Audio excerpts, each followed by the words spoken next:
Sochi's Adventures in Petlandia.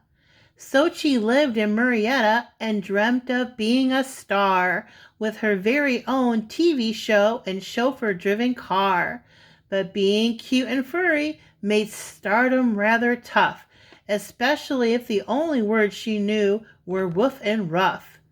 Feeling brave, she folded up her PJs and a flannel, along with some ideas for her Sochi YouTube channel. Fumbling in the darkness, she scrawled a doggy note. Then she kissed Kathy and David and went to get her coat. Scampering through the morning streets with thoughts of being wealthy, Sochi stopped beside a sign and thought, I'll take a selfie. Pulling out her iPhone, she posed and took a snap, then headed to the airport while squinting at her map.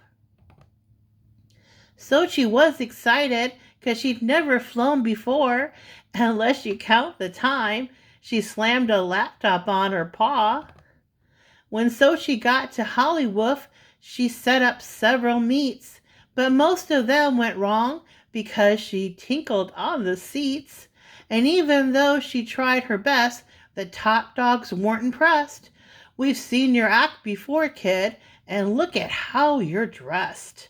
With failure after failure, Sochi's confidence was shrinking. But then she saw a saxophone, which kind of got her thinking. Woof, woof, woof, woof, woofity, woof, woof, woof, woof, bark, woof, woof, woof, P.S. woof. But suddenly David looked up and saw Sochi on the news. She'd become an online superstar with 50 million views. It seems my dog's got talent, Kathy thought out loud, and David started laughing. They both felt very proud. There was Sochi on a chat show, tootling away, while teetering on a unicycle doing dog ballet. Soon the world was going wild for Sochi's jolly tunes. You could even buy a storybook and see her in cartoons. She bought a doggy mansion and a limo and a yacht. She even met the president and partied quite a lot. Other doggies lined up to shake Sochi by the paw, and scripts for pet-based movies came tumbling through the door. She'd sit and count her money while lunging on her throne, but when she wasn't working, she'd often be alone. Because she felt so lonely, Sochi bought more stuff. Even though she had it all, it was never quite enough. She tried some doggy yoga, which she thought might make her happy, but that just tied her up in knots and made her sore and snappy. Then suddenly it hit her as she sat there on her own. What Sochi wanted most was to be snuggled back at home. Yes, she'd miss her fancy life, the palm trees and her chauffeur, but none of that compared to cuddling Kathy on the sofa. She called off all her concerts and gave away all her things, but all flights home were fully booked, so she clung on to the wings.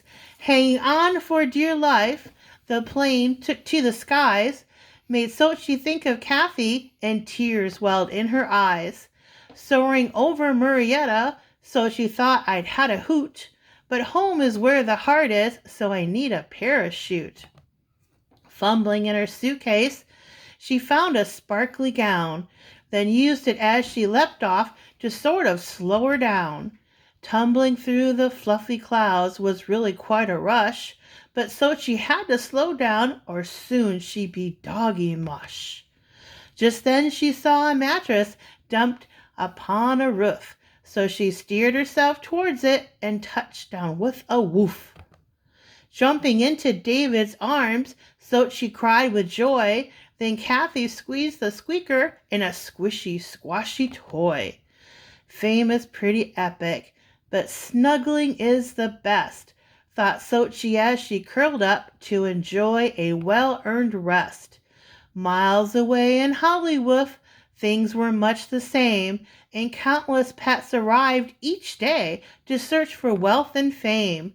They often spoke about that dog who played the saxophone and how she left it all behind because she missed her home. But Sochi wasn't bothered that she'd given fame the shove, because her trip and laughter is what really counts is love. Sochi's Adventures in Petlandia.